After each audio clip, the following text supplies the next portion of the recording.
नमस्कार विद्यार्थी मित्रांनो. सायन्स पार्ट सेकंडमधील 6th चॅप्टर ॲनिमल क्लासिफिकेशनचा आपण आज या ठिकाणी स्टडी करणार आहोत. अतिशय इम्पॉर्टंट असं या ठिकाणी चॅप्टर आहे. या चॅप्टरमधील 25% सिलेबस रिड्यूस केलेला आहे. तरीही तो टॉपिक समजल्याशिवाय पुढील टॉपिक आपल्याला कळणार नाही, म्हणून आपण त्या टॉपिकचा देखील धावता आढावा घेतलेला आहे. पुढील भाग समजण्यासाठी आजचं लेक्चर हे अतिशय महत्त्वाचं आहे. त्याच्यामुळे व्हिडिओ मित्रांनो शेवटपर्यंत बघा, कारण या आजच्या व्हिडिओमध्ये बेसिक ज्या कन्सेप्ट्स आहे या चॅप्टरच्या त्या या ठिकाणी देण्यात आलेल्या आहेत. त्याच्यामुळे व्हिडिओ शेवटपर्यंत बघा. Approximately 7 million animal species in world, so it is impossible to study each and every animal species. जवळजवळ 7 दशलक्ष एवढ्या प्राण्यांच्या प्रजाती आहेत आणि एवढ्यांचा अभ्यास करणं ही काही सोपी गोष्ट नाही. परंतु आपण जर का त्याची व्यवस्थित मांडणी केली, त्याचं व्यवस्थित क्लासिफिकेशन केलं, तर आपण त्याचा चांगल्या पद्धतीने अभ्यास करू शकतो. म्हणून आपल्या या ठिकाणी ॲनिमल क्लासिफिकेशन बघायचं मित्रांनो. तर ॲनिमल क्लासिफिकेशन म्हणजे काय ते आपण या ठिकाणी समजून घेऊ. Formation of groups and sub groups of animals depending upon similarities and differences. बघा, आपल्याला ॲनिमल्स अशा पद्धतीने क्लासिफिकेशन करावं लागेल, त्याचे सिमिलॅरिटीज आणि डिफरन्सेस याच्यावरून त्याचे ग्रुप्स आणि सब ग्रुप्स आपल्याला तयार करावे लागतील. त्यालाच आपण म्हणतो ॲनिमल क्लासिफिकेशन. बघा मित्रांनो, आपण मागील इयत्तामध्ये हा चार्ट आपण या ठिकाणी अभ्यासलेला आहे. रॉबर्ट व्हिटाकर यांनी 5 किंगडम क्लासिफिकेशन सिस्टम त्या ठिकाणी सांगितली होती. बघा, लिव्हिंग ऑर्गॅनिझमचे 2 टाईप्स त्या ठिकाणी पडतात. पहिला आहे प्रोकॅरिओटिक अँड यूकॅरिओटिक. प्रोकॅरिओटिक म्हणजे अधिकेंद्रकी आणि यूकॅरिओटिक म्हणजे दृश्य केंद्रकी. प्रोकॅरिओटिकमध्ये एकच किंगडम येतो, किंगडम मोनेरा. तर यूकॅरिओटिकमध्ये बघा त्याचे 2 टाईप्स पडलेले आपल्याला दिसतात, unicellular organism and multicellular organism. एकपेशीय सजीव आणि बहुपेशीय सजीव. आता एकपेशीय सजीवमध्ये कोणता किंगडम येतील आपल्याला माहिती आहे, किंगडम प्रोटिस्टा. कोणता किंगडम येईल? Kingdom protista. लक्षात ठेवायचं आपण, किंगडम प्रोटिस्टा. तर मल्टीसेल्युलर ऑर्गॅनिझमचे बघा या ठिकाणी 2 प्रकारे क्लासिफिकेशन केलेलं आहे, with cell wall and without cell wall. पेशीभित्तिका असणारे आणि पेशीभित्तिका नसणारे. पेशीभित्तिका नसणारे किंगडम आहे किंगडम ॲनिमॅलिया, आणि पेशीभित्तिका नसणारे त्याला आपण म्हणतो, त्याचे परत 2 टॉपिक पडलेले आहेत, ऑटोट्रॉपिक अँड हेट्रोट्रॉपिक. ऑटोट्रॉपिक म्हणजे स्वयंपोषी आणि हेट्रोट्रॉपिक म्हणजे परपोषी. ऑटोट्रॉपिकमध्ये आपल्याला माहिती किंगडम प्लॅन्ट येतात आणि हेट्रोट्रॉपिकमध्ये किंगडम फंजा.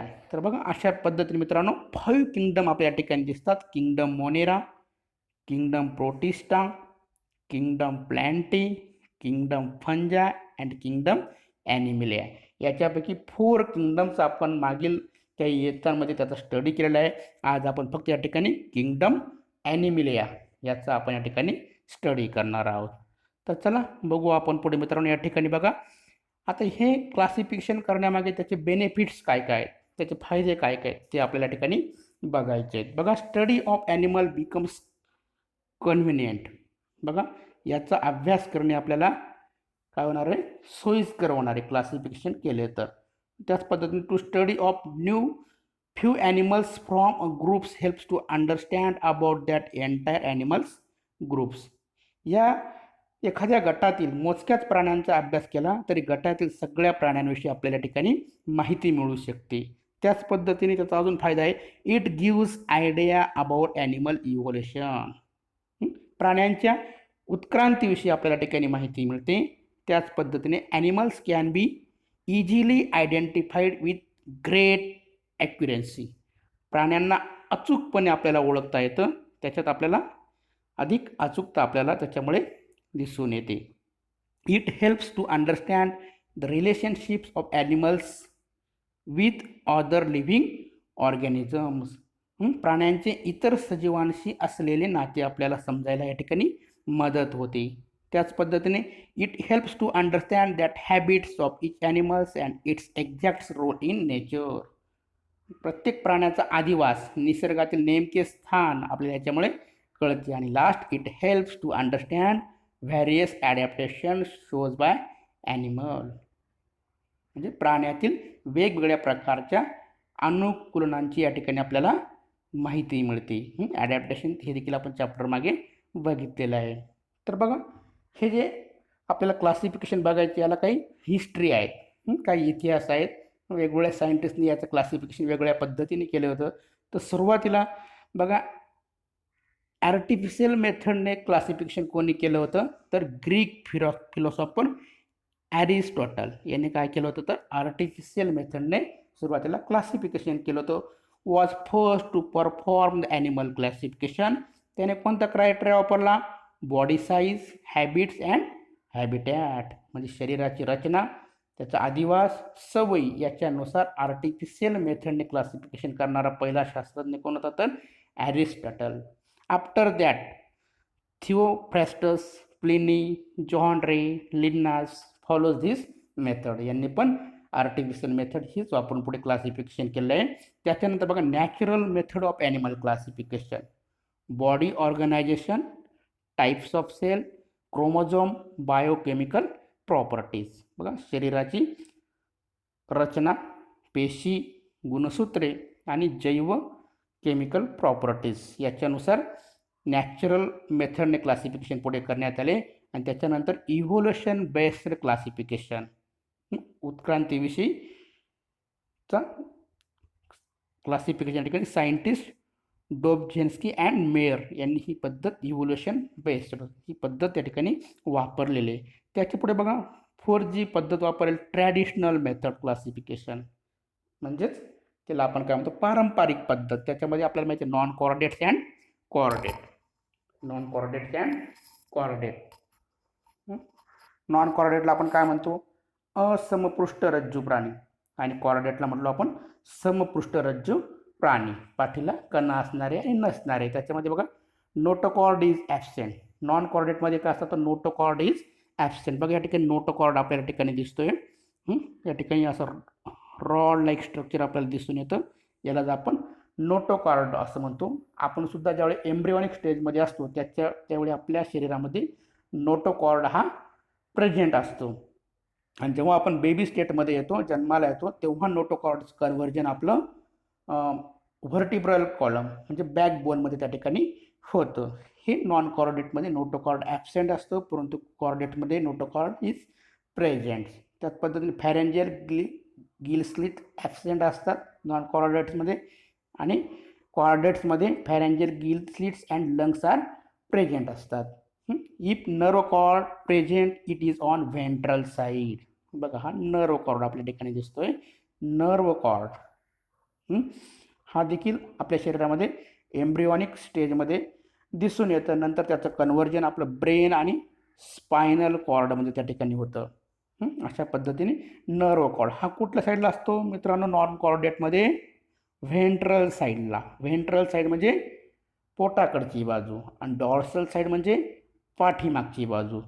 तर नॉन कॉर्डेट्समध्ये नर्व कॉर्ड हा व्हेंट्रल साईडला प्रेझेंट असतो, आणि कॉर्डेटमध्ये ते कुठे असतो, तर डॉर्सल साईडला, पाठीमागच्या बाजूला तो आपल्याला दिसून येतो.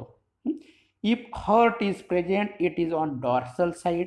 नॉन कॉर्डेटमध्ये बघा, हर्ट कुठे असतं, तर जर का ते असेल तर डॉर्सल साईडला, पाठीमागच्या बाजूला, आणि कॉर्डेट्समध्ये असेल तर ते व्हेंट्रल साईडला, पोटाकडच्या बाजूला आपल्याला दिसून येतं मित्रांनो. म्हणजे एकमेकाच्या ऑपोजिट्स कॉर्डेट्स आणि नॉन कॉर्डेटचे आपल्याला फंक्शन त्या ठिकाणी दिसून येतात. बघा, लास्ट आहे 5 नंबरचं, conventional system of animal classification, प्रचलित पद्धतीने केलेलं क्लासिफिकेशन. आता प्रचलित पद्धत बघा, या ठिकाणी आपल्याला दिले किंगडम ॲनिमिलिया, त्याचे 2 टाईप्स पडलेले आहेत, sub kingdom 2, non chordates and chordates. Non कॉर्डेटचे 10 फायलम या ठिकाणी पडलेले दिसतात, protozoa, porifera, cnidaria, platyhelminthes, aschelminthes, annelida, arthropoda, mollusca, echinodermata and hemichordata. त्याच पद्धतीने फायलम कॉर्डेटाचे 3 सब फायलम पडलेले आहेत, युरोकॉर्डेटा, सेपॅलोकॉर्डेटा अँड व्हर्टिब्रेटा. व्हर्टिब्रेटाचे परत त्या ठिकाणी 6 क्लास आपल्याला पडलेले दिसतात. सायक्लोस्टोमॅटा, फायसेस, ॲम्फिबिया, रेप्टिलिया, एव्स अँड मॅमेलिया. अशा पद्धतीने याचा डिटेलमध्ये आपण स्टडी पुढे करणार आहोत मित्रांनो. तर बघा, ही झाली ओल्ड पद्धतीने. आता न्यू क्रायटेरिया वापरून कशा पद्धतीने ॲनिमलचं क्लासिफिकेशन केलेलं आहे बघा मित्रांनो. या ठिकाणी criteria for new system of classification.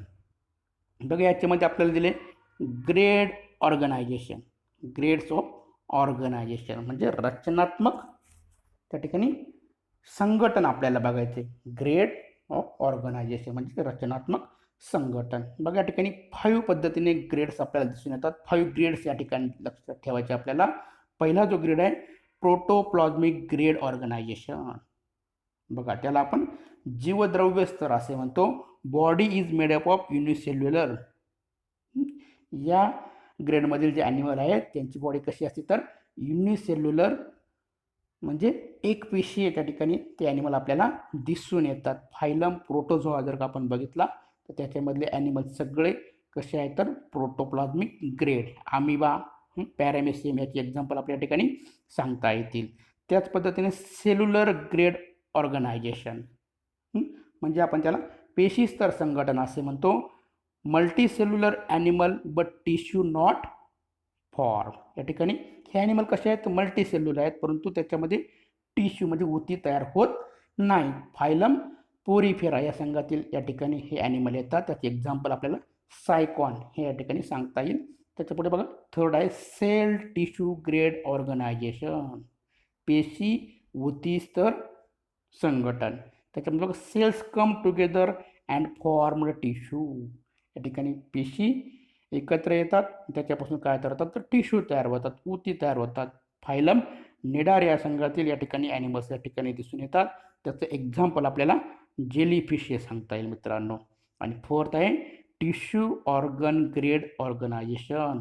ऊती अवयव स्तर संघटन. Tissue are organised to form organ but complete organ system is not form.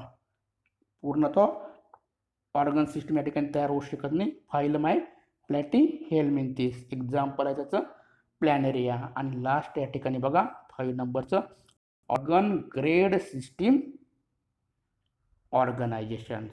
म्हणजे बघा, या ठिकाणी different organs are join together to form complete organ system. वेगवेगळे अवयव या ठिकाणी जॉईन होऊन कंप्लीट ऑर्गन सिस्टीम्स आपल्याला या ठिकाणी दिसून येते मित्रांनो. बघा, या ठिकाणी जर का आपण डायग्राम पण दिले आपल्याला, ती डायग्राम जर का आपण बघितली तर या ठिकाणी बघा आपल्याला दिसून या ठिकाणी नावं पण विचारतात आपल्याला यांची.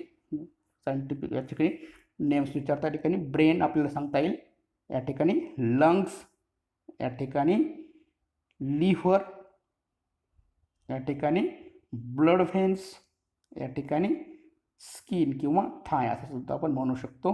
या ठिकाणी आपल्याला माउथ दिसते, या ठिकाणी हार्ट, या ठिकाणी आपल्याला बोन्स दिसून येतात, या ठिकाणी किडनी आणि या ठिकाणी मसल्स आपल्याला दिसून येतात. लेबलिंग करायला आपल्याला एखाद्या वेळेस विचारू शकतात मित्रांनो.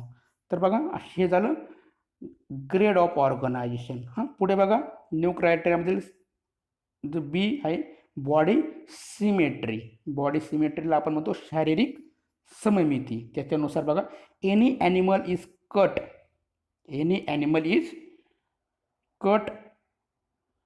through imaginary access of body, it may not produce equal holes.